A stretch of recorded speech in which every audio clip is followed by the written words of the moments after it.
What's up, everybody? Happy Thursday. I hope everyone's having a great week. And I am here as promised today, breaking down specific diets. Today, we're talking about Weight Watchers. Weight Watchers and intermittent fasting were two highly voted diets that you would like to see breaking down. I'm going to talk about pros and cons. I'm going to talk about my personal experience with any or experiences that I know that my clients have been through, friends and family. And this is definitely one of those scenarios. I don't personally have experience with Weight Watchers, but I know so many friends and family members, clients that are former Weight Watchers members. And so I do have that experience to pull from with any of these trainings. I try to come on every single week to give you something, whether it's a client story, a case study, some sort of training. And the goal for me is to give you all of the tools and resources you need inevitably to make better informed decisions for yourself. Okay, so that's what I really think is lacking in our culture and in the health and wellness industry as a whole. This is one of the reasons I started this group, is to give the space to just lay it all out there, the good, the bad, the ugly, and just allow more people to make better informed decisions for their own life. When you are getting like unsolicited advice from a friend, a family member, a neighbor about like the newest fad. Like, I know so many people that are like, come to this CrossFit gym. Oh, I quit that place. Come to this CrossFit gym instead. It's the same fucking gym that you were at before. It's just different people. It's just different instruction. It's a different space. These friends and family members that give unsolicited advice when they're on a 3-month sprint, like they're just going to be on to the next in another 6 months when they take their 3 months off and then they get back on with another thing. So there's so much of this overwhelm out there. Magnify it when you're talking about diets, because when you're talking about diets, I hear it on the sports field. I'll go to practice and overhear these conversations about what should I do next? What kind of diets are best? And you're going to get the type of advice from a person that had short-term success or is currently involved in a program and they need the accountability. There's a huge, huge difference in understanding what's right and what might work best long-term versus what works in the short term. We all know that diets work, okay? And we're just trying to figure out why they work in the short term and what works short term versus what works long term. I'm only going to give you the information I feel is relevant for sustainable long-term success. So if it's a short-term cookie cutter solution, at the end of the day, I just don't think it's going to work. This doesn't necessarily mean that diets that are built for the masses don't work for certain groups of people. That's not what I mean. So of course, keto was developed for kids with epilepsy, for example. It doesn't mean that you can't lose weight on keto, and that keto wouldn't work for you if you lived a keto lifestyle. But is it best long term? That's what we're really trying to distinguish. And there is a small niche of people that would have success with keto as well. If you've got insulin resistance, that might be a great, again, short-term solution, but we're talking long-term. Okay, so let's get right to it. Weight Watchers, what it is, what it's about, I think most people know. But if you don't know, Weight Watchers is a program that gives you an allotted point system. Okay, so this is actually one of the positive things I think about Weight Watchers is when you're given a point value, most people have no, you're not going to have any idea how that point value correlates with a total calorie goal. Okay, so whether it's points or calories, we're kind of talking about the same thing. And if I gave a client, let's say, an 1800 calorie protocol to follow for a little bit, depending on their history with nutrition tracking, calorie tracking, whatever, that 1800 calorie goal in and of itself might be a huge freak out for that individual. I can't eat 1800 calories. I was only taking in like 1000 calories or 1200 calories, whatever. Like that might be in and of itself a huge freak out. I don't generally take somebody from 1200 calories to 1800 anyway, but I'm just saying. So if you've got an 18 point goal for your day, then that person who's focusing on the points is not going to be concerned with the overall calories, and it will be less of a freak out overall. So for example, my mother did Weight Watchers right before my wedding, and she lost 20 pounds and was very successful on it and said to me, I have never eaten so much before. And that was a pivotal thing for her. She was under eating. She was going to have to eat more if she was ever going to see results. So she was eating more without really realizing she was eating more and just following the point system. Okay, so for that reason, I think that for a lot of people actually, Weight Watchers will work initially, right? Initially. If you're literally just focusing on like being within your points and you're kind of making like by default pretty good decisions on what's low in points, obviously fruits and vegetables. So if you are upping your fruit and veggie intake, getting your 4 to 5 servings a day, of course, by default, that's going to put you in a much better fat loss environment than if you were just eating low calorie junk. Now, on the flip, I will say that you can 1000% mask your toxic eating behavior as long as you're within your point system as well. So that means drinking Diet Coke, maybe going out to dinner and saying, oh, the salmon, sweet potatoes, and asparagus is pretty high in points, but I can eat, let's say, a third of this fettuccine Alfredo and still be within my points. Like, you still, at the end of the day, need to be accountable for your food choices. And I do think that you can make terrible food choices and mask toxic eating behavior and still be within the points. That doesn't mean that you'll love the result necessarily. When you're eating, low caloric intake, very high volume of junk, and, still losing weight, you may not love the result regardless. But you might think that you're progressing really well because you're seeing the scale go down.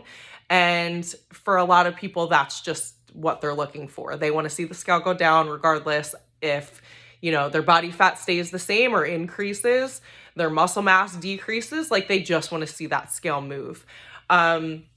So I've seen it. Like, and Weight Watchers as a brand is very, very smart. They get their influencers. They find, influencers with like a shit ton of followers, and they say, post about Weight Watchers. And this has really, I think, rebranded the company and really kept this diet like top of the market when it comes to, what's easy, what's convenient, and what are my friends doing. So if there is social proof, if there is a proven track record, if there is brand recognition, I even see like, I see people post about like, okay, calories, macros, and then like WW. So it is a very well recognized brand with like an overall pretty good reputation. So I think that's why a lot of women, especially like women my age, will gravitate towards it, because I believe there's an easy app like nutrition tracking system to use.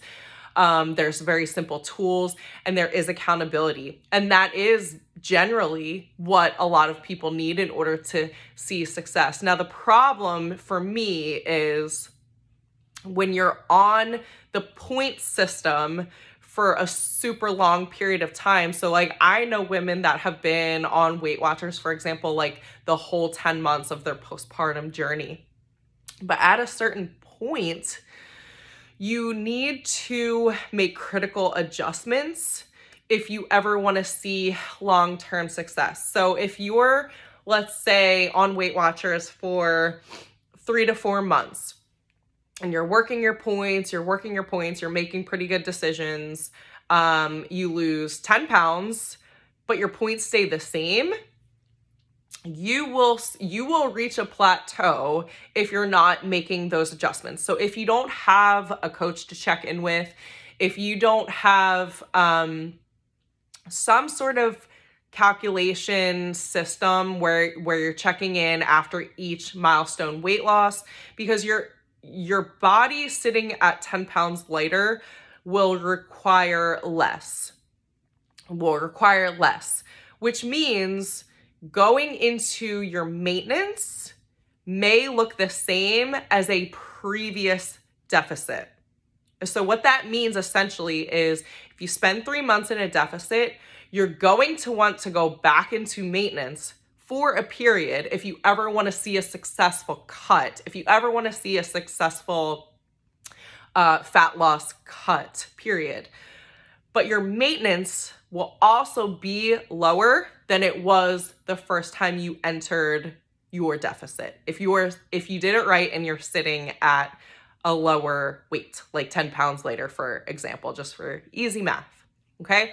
So if you're not making those adjustments and you don't have like a human to check in with, if you're checking in with a robot, or I don't know if like people still go to meetings anymore. I know that used to be a thing, but that also may not be convenient. Like, I'm not sure what the support system and the accountability per like human to human check-in looks like. So maybe somebody who's currently on it or like was on it very recently can fill me in on that. But the other issue that I find with Weight Watchers, other than that, honestly, I think the system works, totally works, but you've got to make those critical adjustments, and you still have to make good decisions. If you're somebody on the cusp of a hormone imbalance and you start being within your 18 points a day and you're literally not changing anything about your food choices, I don't think you will see results. If you're somebody that has a pretty good holistic approach to health, nutrition, decision making, like I think it's great when people start measuring their wine and continue doing that. That is a really great habit to get into, all right? And you don't do that unless you really start understanding portion control, which is huge with Weight Watchers, and your decision making. But at the end of the day, if you are on the cusp of hormone imbalance, if you are entering a diet like Weight Watchers with a pretty difficult relationship to food anyway, I've had clients come to me later saying, yeah, I have like an even worse relationship to food now. Even though I did see success, I still don't know how to make better decisions. And I still don't know going forward now what is the best move for me. So for that reason, I don't think that Weight Watchers is for the masses, okay? Just like most diets, They work. There's things about them that work for most people, right? So I think in niche groups, most people will see success short term. The long term is iffy because it's kind of like managing your money using like a different type of conversion. Like, let's say you're into crypto or whatever, and that's all you can identify is like what the crypto amount is in order to be better at financial planning and like saving your money. The real world works in the US dollar. So you may come out of your Weight Watchers experience more confused than you did when you started. And that's the feedback that I get usually from clients, especially if you've experienced metabolic adaptation already. If you're jumping from diet to diet to diet, zero chance Weight Watchers is going to work, because that type of system does not account for your diet history. It just doesn't account for it. So it's just going to give you a basic calculation based off of your age, your gender, your activity. And for a lot of people, you need to also factor in what's been going on previously. What was your most recent diet? How long were you on that diet? How long have you been dieting in general? What's your energy like? What's your hormones? When was the last time you had a hormone test? So like, there's so many things on the individual level that would need to be considered, right? That would need to be considered. I will say, I had a point to make and now I don't remember what it was. I think it just in general, like trying to figure out your next move. So like someone who was on Weight Watchers for 10 months and lost maybe 30 pounds, may be wondering like, okay, so am I supposed to be eating a maintenance? Like, what is my maintenance? What is the points? And the whole point tracking itself may kind of get old and tedious. Inevitably, like if I'm working with a client long term, like if I'm on month 7, 8, 9 of like working with somebody, my goal for that client in a phase like that is to literally stop tracking your nutrition. Like, what is your intuition telling you? And what are the decisions that you need to be making in every situation in order to align with your long-term goals? And that person is just going to know. It's just going to be automatic. So we're talking about improving relationship to food, getting to the root cause of some emotional eating or stress eating, getting to the root cause of sleep and stress. So at the end of the day, if you're just literally like chasing calories in, calories out, if you're literally just looking for a lower number on the scale, if you're not really caring about your food choices and you just want to see that number on the scale change, like, sure, of course, Weight Watchers, any diet is going to work for that. But if you've got a terrible relationship to food, if you've got binge restrict cycling, if you've got a history of yo-yo dieting, like, it may be time to start to look at your approach from a very holistic, long-term. Like, I just had a conversation with a client yesterday and I was like, I want you to start look like, what is the long-term vision? Like 12 months. Okay. So like, let's take this and literally map out a 12-month plan so that you have, like, you know, your next move before it's even that month. Like, you just, you know what decisions to make, you know what decisions align best. And honestly, when you're shifting your food choice, when you're making food choices based off of completely different criteria, other than like, what is the skinniness, like what's the result? If you're making your food choices based off of, how do I want to feel energy wise? Like, how do How do I want to accomplish and approach my next workout? How do I want to show up for my kids as a mother? How do I want to address my fatigue? When you start to shift your motivation, that's where you really start to see the difference between a long-term sustainable approach versus something short-term just to get that 20 pound. You might as well like take scissors and cut it off. Like that's how fast you want the weight off. So I just encourage you to do your research, first of all. Understand that what works for the masses may not actually work for you the same way. And this is why there's such a rise in niche coaches, because you know, in my circle, for example, I know more people that are struggling with hormones, insulin resistance, adrenal fatigue, and issues that need to be addressed first, before you can even think about like dropping 20 pounds in 2 weeks.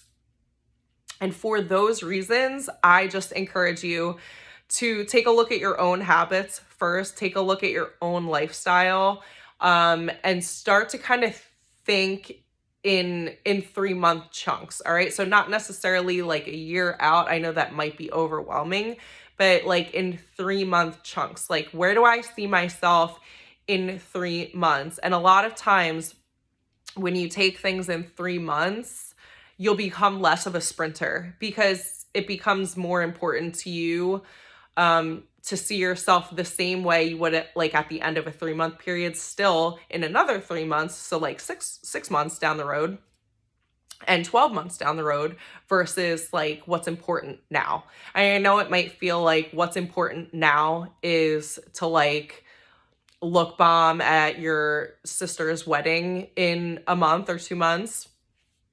But from a health perspective, you know, what do you want and where do you see yourself, and how would you make decisions today to better align yourself for that person that you're looking to be? Not necessarily where you're at today, but where you want to be long term. So I'll leave you with that. And as always, my DMs are open. Shoot me any questions, any trainings that you would like to see. I have some clients coming on next month that I'm so excited to share their story with everybody. And then if you want me to break down any other diet, I am more than happy to do so. But I hope you guys have a great rest of your Thursday, and I'll see you next time.